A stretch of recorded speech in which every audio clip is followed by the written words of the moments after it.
ça nous a été présenté pour qu'on puisse pérenniser notre activité de camping, caravaning sur parcelles privées. Maintenant qu'on est arrivé au bout pour les premiers, après plus de 20 ans d'action, on peut qualifier cette démarche comme une démarche longue, compliquée, coûteuse. Coûteuse à la fois pour les campeurs, mais aussi pour la commune, il faut le reconnaître. Donc c'est une démarche qui a abouti donc, au résultat que l'on a maintenant, grâce à l'action collective plutôt que l'action individuelle. Seul, on n'aurait pas pu s'en débrouiller. Donc elle est collective à différents titres. Déjà, on s'est regroupé sur le plan local de la commune, mais aussi au niveau de la presqu'île, pour mutualiser un peu nos compétences. Et on a été plus loin. D'autres associations, comme la nôtre, avaient aussi les mêmes difficultés. Et on a rejoint une association qui regroupait d'autres associations comme la nôtre sur toute la façade atlantique, donc allant du Finistère à la Vendée. Et ça, c'était en 86. Et en 2006, on a contribué à créer encore quelque chose de plus vaste au niveau national, la Fédération française de camping caravaning sur parcelles privées. Donc ça, grâce à ça, on mutualise nos compétences et ça nous permet, dans un processus aussi complexe que celui-là, de pouvoir y comprendre un peu quelque chose, parce que dans des lois et des règlements qui évoluent en permanence, c'est pas si simple que ça, et on s'aperçoit que même certaines communes, pour elles, c'est pas simple non plus. Donc si pour nous, c'est pas simple, et pour elles, c'est pas simple, d'où l'intérêt, encore une fois, de mutualiser nos compétences. Donc dans le cadre du PLU, on a visité avec le maire, dans le cadre du comité de pilotage qu'il avait créé, où là se retrouvaient des élus, se retrouvaient des riverains, se retrouvaient d'autres personnes intéressées par les zones agricoles et naturelles, des agriculteurs et autres, et donc des riverains, je l'ai peut-être cité mais je le répète, parce que c'est vrai que c'est important que tout ça se fasse donc dans la plus grande transparence et surtout dans le consensus. Parce qu'un aspect que nous, associations, nous avions dit, c'est que nous souhaitions travailler dans la négociation, dans le dialogue et la concertation pour obtenir un compromis, un consensus, et pas dans l'affrontement et le contentieux. Parce que le contentieux, on connaît, c'est long, c'est coûteux et on n'est pas sûr du résultat. Dans notre esprit, ce qu'on voyait pour tolérance, c'était l'idée de dire, bon, pour les personnes, soit qui n'en ont pas les moyens, soit qui sont trop âgés et que les enfants ne suivent pas, puissent quand même continuer à camper sur leur parcelle leur vie durant. Et on a eu une brillante réunion avec le sous-préfet du Morbihan. Et là, on a exposé tous nos problèmes. Donc il nous a écoutés. Il a remarqué le climat de concertation qu'il y avait et que, bon, on n'était pas des revendicatifs à tout prix, mais plutôt constructifs. Et pour les solutions, il dit, la loi, c'est qu'à tout prix, comme le camping caravaning est considéré comme une urbanisation légère, certes, mais quand même une urbanisation, donc il faut à tout prix qu'elle se fasse en continuité d'agglomération ou de village. Mais c'est pas fini, parce qu'il y en a d'autres encore à camper, d'autres zones à ouvrir, qui vont connaître aussi les mêmes difficultés, mais on a bon espoir que ça réussisse, quoi. Donc ça demande, encore une fois, un engagement fort des campeurs et de la commune, et il faut tenir, parce que sur 20 ans, tenir, c'est pas simple. La preuve, c'est qu'à la limite, on a usé 3 maires. J'ai été élue en 2008 et à mon arrivée, on a découvert le dossier des campeurs caravaniers et la mise en œuvre de ce dossier en fait a été rendue possible grâce notamment à l'élaboration du PLU qui a été concomitante à cette période-là, ainsi que l'outil de l'aménagement foncier en fait. Ces 2 outils ont permis notamment au point de vue juridique de réaliser les échanges parcellaires qui permettaient aux campeurs caravaniers de continuer leur mode de vacances et à l'État et à la mairie de permettre le respect de la loi et notamment de la loi littorale en fait. Une des choses qui a été les plus importantes, ça a été la concertation et les échanges qu'on a pu avoir avec les différentes familles, puisqu'on parle vraiment de quelque chose qui touche à l'intime des personnes. Le mode de vacances, le fait de disposer d'une parcelle, etc. On a travaillé avec et discuté avec les familles sur quelque chose qui est très personnel. Et donc il y a eu tout un travail du début qui a été long, d'échange en fait, pour bien évaluer et cerner les difficultés et leur permettre à la fois de leur montrer qu'on prenait bien en compte les enjeux qui étaient en présence, mais tout en tirant vers l'objectif de respect de la loi littorale vers lequel on devait tendre en fait. Et donc il y a eu beaucoup de réunions de concertation avec les associations, mais également avec les campeurs caravaniers. On a eu de nombreux échanges qui ont été un peu plus houleux au départ, mais petit à petit on a réussi à trouver des modes de discussion et d'échange. Et au bout du compte, on a réussi à arriver à la solution vers laquelle on est aujourd'hui. Mais c'est grâce notamment à cette concertation, aux échanges nombreux qu'on a eus avec les différentes familles et à la prise en compte de tout ce qui était important pour eux en fait, qu'on a pu réussir à arriver à l'aboutissement du projet aujourd'hui en fait. Au fil du temps, nous avons accepté effectivement de négocier. Voilà. Disons que nous étions d'une phase défensive et de lutte, nous sommes passés à une phase de négociation. Parce que, effectivement, nous savions que nous ne pouvions pas rester sur nos terrains, malheureusement. Tout compte fait, nous sommes satisfaits de cette démarche. Elle n'est pas parfaite. Elle n'est pas parfaite, je vous le disais tout à l'heure, parce que nous aurions désiré être au moins à vie sur nos terrains, mais vous voyez mes cheveux blancs, hein? Donc, après moi, mes enfants n'auront plus ce mode de vacances. Et tout compte fait, tant que je serai en vie, je recevrai mes enfants, mes petits-enfants, surtout mes petits-enfants. Ils auront des souvenirs et je serai très heureux de cette façon. On a un très bon aménagement dans un cadre verdoyant. La nature a été bien préservée, il y a beaucoup d'arbres. On est vraiment bien. Alors pour nous, on avait un terrain sur Briac. Donc on a choisi partie du côté golfe pour venir côté océan. Et on connaissait un petit peu Banastère, parce qu'on est venu autrefois sur Banastère. Et c'est pour ça qu'on a choisi cette zone de repli. Nous sommes ici depuis le 28 juin.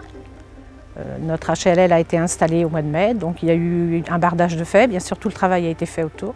Les vacances se passent très bien, les relations entre voisins qu'on ne connaissait pas auparavant, tout s'est très bien mis en place.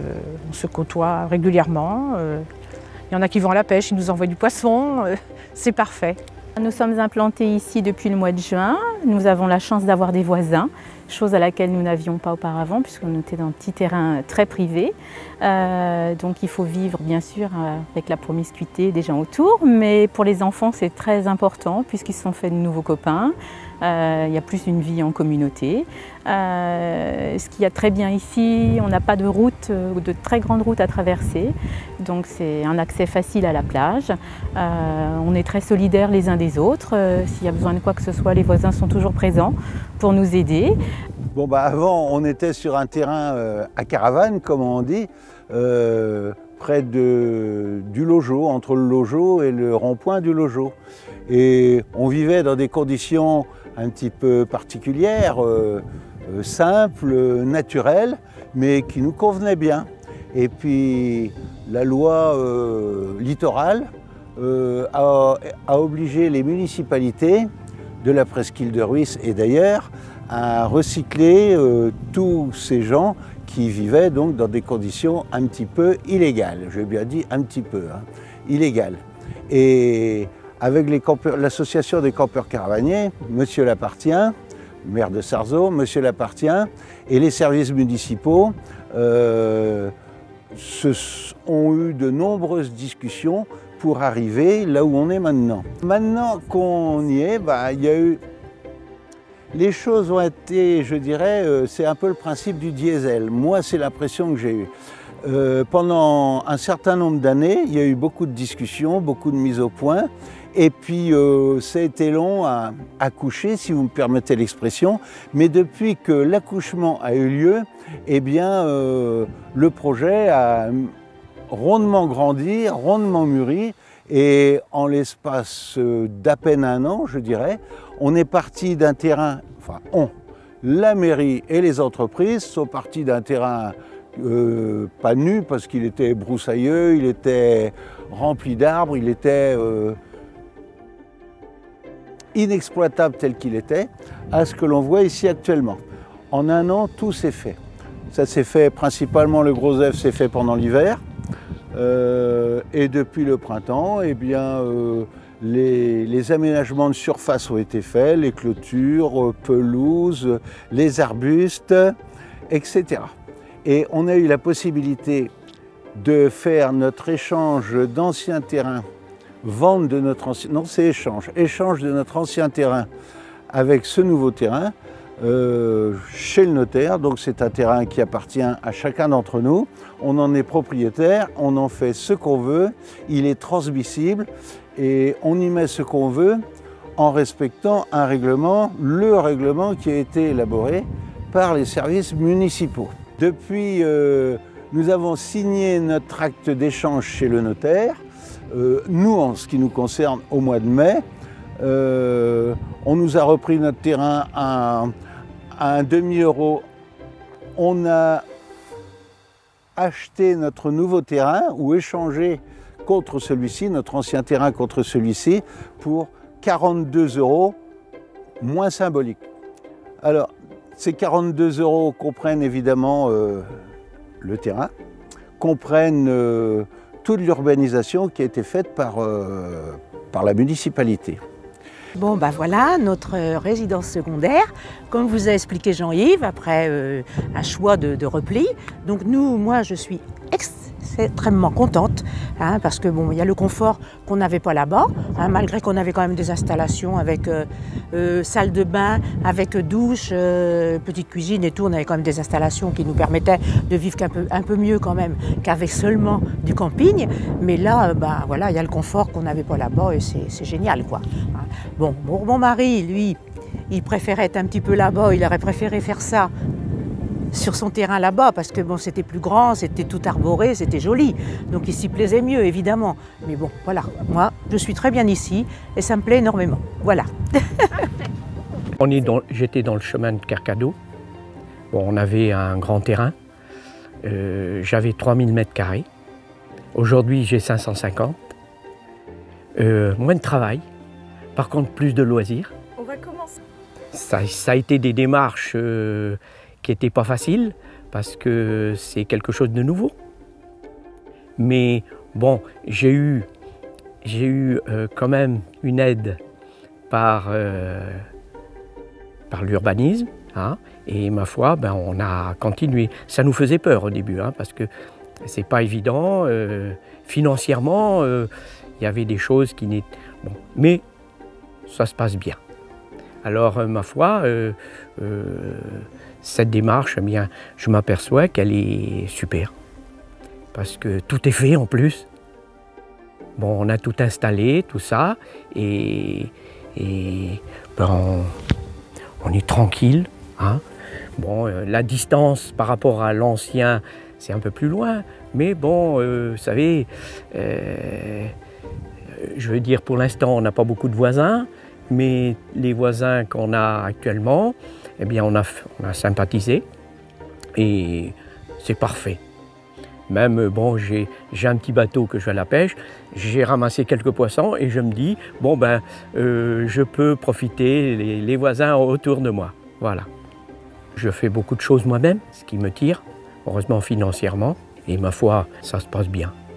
Alors en 2014, j'ai eu la chance de reprendre le dossier des campeurs caravaniers qui avait été amorcé par l'équipe précédente, notamment par Camille Peters. Et le gros du cahier des charges avait été fait, mais il fallait finaliser les opérations, c'est-à-dire entrer dans le détail du prix de vente du terrain, comment on allait réaliser les terrains, comment on allait choisir comment les campeurs allaient choisir leurs parcelles.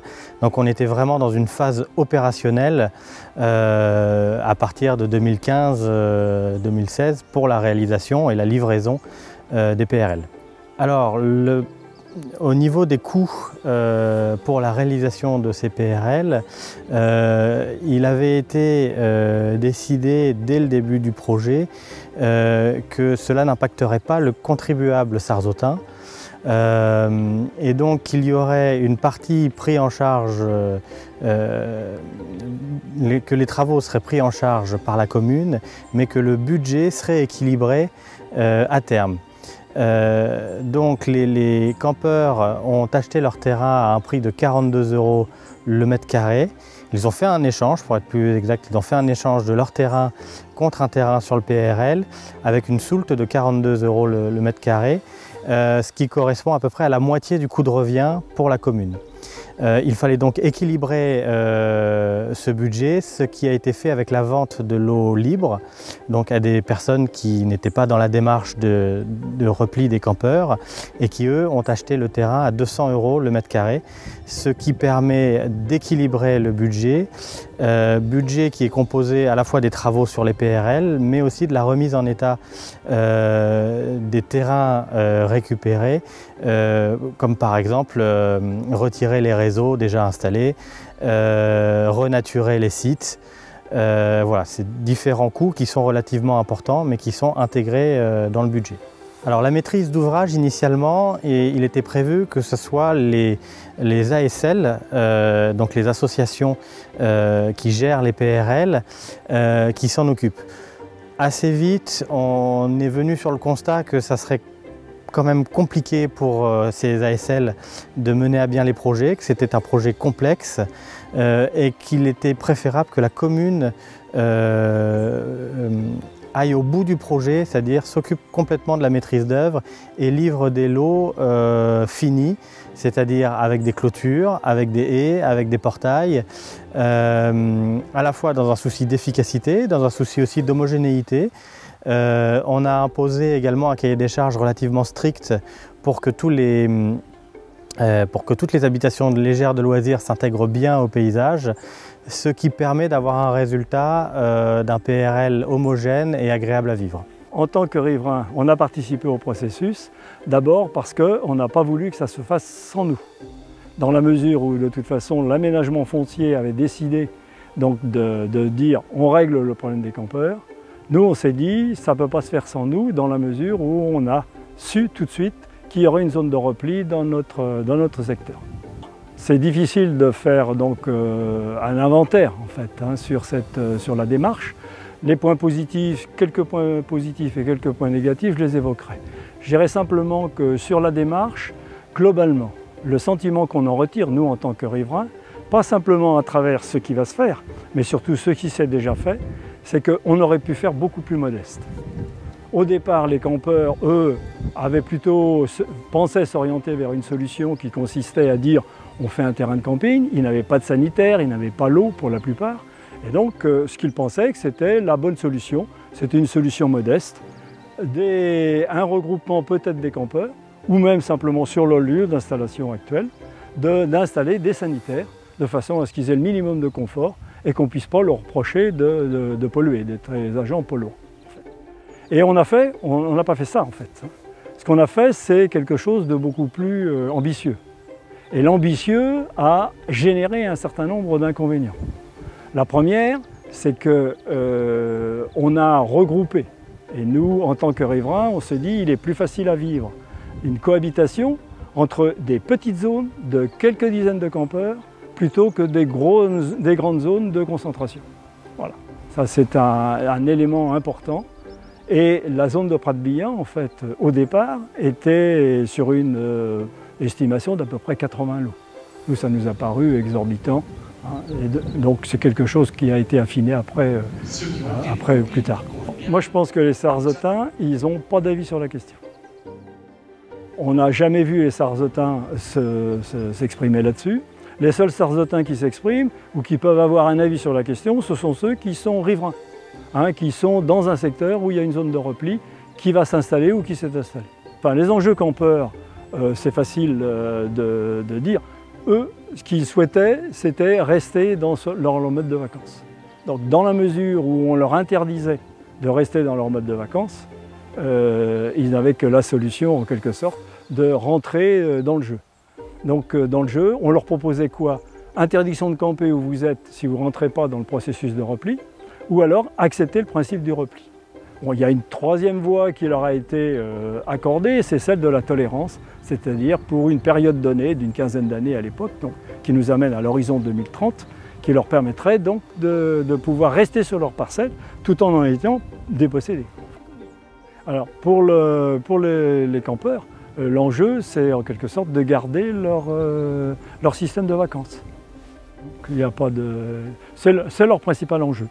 Bon, certains ne pourront pas donc, continuer à le pratiquer dans la mesure où ils ne sont pas rentrés dans le processus. Et ceux qui ont opté pour la tolérance, ceux-là ne pourront le pratiquer que jusqu'à 2030. Après, c'est fini. Pour la commune, l'enjeu, c'est en quelque sorte de montrer avec intelligence comment on peut régler un problème où les pouvoirs publics ont imposé, en quelque sorte, dans le cadre de l'aménagement foncier, une solution en disant, écoutez, le problème des campeurs, vous vous débrouillez. Vous faites comme vous voulez, ce qui n'a pas d'ailleurs été le cas. En fait, en mettant un certain nombre de contraintes, la commune intelligemment a abordé le problème et elle l'a abordé en concertant avec les principaux intérêts. Sarzeau est une grande commune, commune dans laquelle il y a une tradition très ancienne de camping-caravaning sur parcelles privées. Cela représente sur le territoire communal plus de 700 parcelles et plus de 1000 personnes. Lorsque nous avons constaté avec les services de l'État que ce mode de vacances n'était plus possible dans l'endroit où il s'exerçait au regard des dispositions de la loi littorale, de la préservation des espaces naturels, nous avons travaillé ensemble avec les campeurs caravaniers, avec les services de l'État pour voir perdurer ce mode de vacances. C'était une ambition de la commune, c'était une ambition du conseil municipal et nous avons donc engagé un dialogue.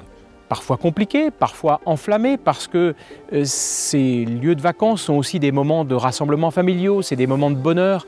Et naturellement, quitter le terrain dans lequel on a tous ces souvenirs, c'est parfois compliqué. Mais nous avons travaillé de concert avec les campeurs caravaniers. Nous avons créé un comité de pilotage qui réunissait des élus, les services de l'État, des campeurs caravaniers, des riverains des zones concernées, et on a pu avancer. Et cela prend le temps long. L'opération a commencé par l'arrêté préfectoral qui ordonnait l'aménagement foncier de la commune de Sarzeau et qui demandait à ce qu'on puisse trouver une solution pour le camping-caravaning en parcelle privée qui, dixit, mythe l'espace et peut créer des troubles à l'assainissement. C'était en 1997. Nous sommes là 23 ans plus tard et on voit que c'est une opération de temps long qui nous a appris la concertation, l'écoute, le dialogue pour trouver des solutions satisfaisantes. Nous sommes aujourd'hui ici dans un parc résidentiel de loisirs où nous avons donc replié les campeurs caravaniers. Mais dans ces parcs résidentiels de loisirs, ils peuvent mettre aujourd'hui une habitation légère de loisirs, il y a l'ensemble des réseaux et finalement quelque chose qui est aussi transmissible aux générations futures. Donc c'est du gagnant-gagnant et nous avons une très large adhésion des campeurs caravaniers. Il y a une certaine confiance qui s'est finalement établie entre eux et nous et les services de l'État que je veux vraiment remercier parce qu'ils ont été aux côtés de la commune dans cette démarche. On a exploré finalement ce qui pouvait se faire, on a été aux limites de ce qui pouvait se faire pour un résultat totalement satisfaisant et nous pourrions ici venir dans 10 ans quand la végétation aura pris ses droits et nous avons déjà des retours très positifs de l'ensemble des campeurs caravaniers. Nous avons ainsi libéré plus de 60 hectares de terrain dans des espaces proches du littoral sur lesquels il y aura à réfléchir sur quel aménagement naturel, quelle gestion de ces espaces naturels sensibles nous aurons à faire. Mais c'est là une reconquête finalement des espaces littoraux naturels de la commune tout en permettant aux campeurs caravaniers de continuer à exercer leur mode de vacances. C'était l'ambition que nous avions et je crois que nous y sommes arrivés. J'ai un pied-à-terre à Briac que j'occupe pendant toute la période d'été depuis 1985 et je passe 2 mois d'été ici à la Pointe où on s'est fait des relations avec les gens du pays. Malheureusement, la loi littorale nous a contraints à céder nos terrains pour l'application de la loi littorale. Mais nous sommes toujours autorisés à venir pendant un certain nombre d'années et nous avons fait le choix personnellement de profiter de profiter du beau temps que vous pouvez admirer à travers cette caméra. Et nous continuerons à entretenir le terrain comme prévu dans les accords avec les mairies de Sarzeau. Et nous continuerons à assurer l'entretien des terrains. Et cet entretien, cette joie que nous avions à nous rencontrer depuis de nombreuses années avec toutes les familles. Malheureusement, les gens de mon âge sont appelés pour un très grand voyage. J'espère que le grand voyage, je le ferai que dans quelques années, parce que je souhaite et prévois d'assurer mon centenaire sur ce terrain. Et je remercie donc toute la mairie de Sarzeau, les personnes responsables également qui ont entrepris ce travail difficile. J'espère faire mes centenaires et vive tout le monde.